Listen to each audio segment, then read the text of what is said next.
I measure things in terms of head count. The biggest head count for fake news is communism as a whole.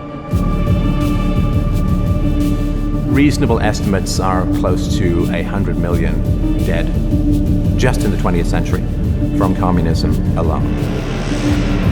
There are a brutal number of fake news stories about the hideous nature of communism, and given that the facts are so easily available, given that the data is so easily available, I really do more than question. I have nothing but bottomless contempt for the people who cover this stuff up, because they are aiding and abetting some of the greatest genocides in human history.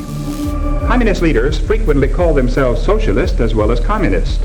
Webster's Collegiate Dictionary defines socialism as a political and economic theory of social organization based on collective or governmental ownership and democratic management of the essential means for the production and distribution of goods.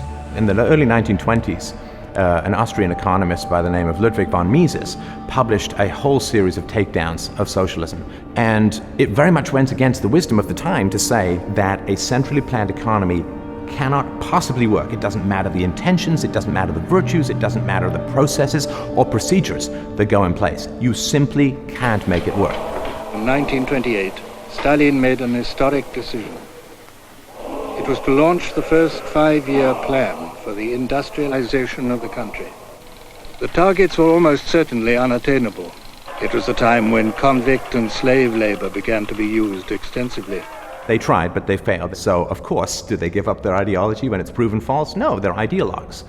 They're cultists. So what they do is they escalate the propaganda war, and what that meant was taking a whole bunch of reporters out of the West, and they showed them in a very tightly controlled environment. They showed them how socialism was working and how happy everyone was.